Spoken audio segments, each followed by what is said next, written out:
Alors nous sommes le lundi 21 novembre 2016, nous sommes de retour à Toulon. J'ai quelqu'un à côté de moi, j'ai lui demandé de se présenter. Bonjour. Laurent Mauduit, je suis écrivain et journaliste et je suis l'un des cofondateurs du journal en ligne Mediapart. C'est donc un café débat au Club de la Presse du Var, ici à Toulon, et vous êtes là ce soir. Oui, l'un des enjeux c'est de débattre du livre que je viens d'écrire, Main basse sur l'information, chez Don Quichotte. En fait, je me suis appliqué dans ce livre à décrire le rachat de quasiment toute la presse française, nationale et en partie régionale, par des grands milliardaires dont le signe distinctif, c'est qu'ils n'ont pas la presse pour métier. Donc ce sont des gens qui rachètent la presse dans des logiques d'influence. Et donc je raconte ces opérations, qui sont quand même très atypiques, et je raconte les dégâts que ça fait sur le droit à l'information des citoyens. Parce que du même coup, on voit des censures, des autocensures. Les censures, par exemple, tout le monde en a vu, c'est les censures à Canal+.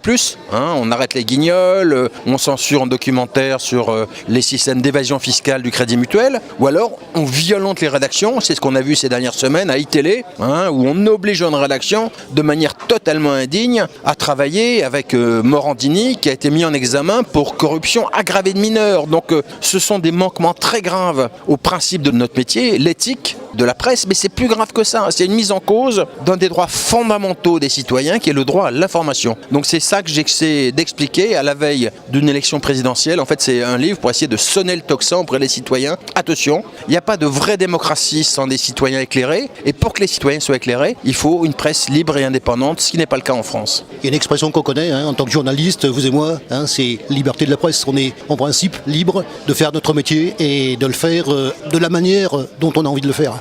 C'était notamment à la Libération, à la fin de la Seconde Guerre mondiale. Vous savez qu'il y a eu le Conseil national de la résistance qui avait édicté un principe, c'était consigné dans le programme: il faut rétablir la liberté de la presse, son honneur et son indépendance vis-à-vis des puissances financières. Or, ce qu'on remarque en France, c'est que l'honneur de la presse est souvent mis en cause, exemple l'affaire d'ITélé, et surtout, c'est ça qui est le plus grave, c'est qu'à la Libération, l'ambition des résistants qui libèrent le pays, c'est d'ériger une muraille de Chine entre les puissances d'argent et la presse, entre les actionnaires et les rédactions. Ce dont on se rend compte, c'est que ce principe d'indépendance, qui était à la base de la constitution de la presse et de la Libération, a été balayé. Maintenant, ce sont des milliardaires qui, pensant qu'ils peuvent tout acheter, peuvent tout se permettre. Et donc, c'est pour ça que je dis que c'est très grave. C'est que c'est un droit des citoyens, le droit à une information honnête, qui est mis en cause par ces systèmes d'asservissement de la presse. Est-ce qu'on peut faire quelque chose ?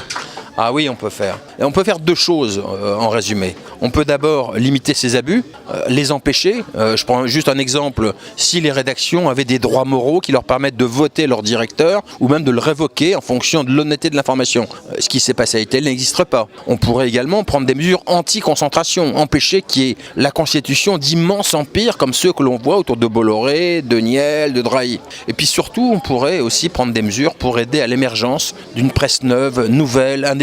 Il y a plein de jeunes qui ont envie d'être journalistes, mais ils se disent on n'a pas envie de faire le métier la tête courbée, les chines courbées, faire le métier mais la tête haute. Et donc, par exemple, on pourrait créer le statut de société citoyenne de presse, c'est-à-dire de société à but non lucratif, tous les profits serviraient à être réinvestis, dans lequel les citoyens pourraient investir grâce à des aides de défiscalisation de l'État, mais une sorte d'ONG de la presse, société à but non lucratif. Ce serait un beau projet, malheureusement, le gouvernement a tourné le dos à ce projet qui est assez simple. On va bien sûr parler de quelque chose, puisqu'on est là, grâce à un organisme, c'est le Club de la Presse. Le Club de la Presse du Var vous invite ce soir, vous êtes ici à Toulon. Justement, vous allez parler donc à un parterre de confrères, de journalistes. Ça change quand on est avec des gens du métier, que par rapport à quand on doit expliquer la même chose ou comme un immortel ? Je voudrais d'abord leur rendre hommage. C'est que dans cette situation d'asservissement dans laquelle se trouve la presse, il y a des confrères qui regardent à côté, parfois, qui n'osent pas regarder les choses droit. Et donc, je dis ça par exemple, mon livre n'a pas été chroniqué par beaucoup de quotidiens nationaux, ceux dont je parle. Le Monde n'a pas écrit une ligne, l'Express n'a pas écrit une ligne, Libération n'a pas écrit une ligne.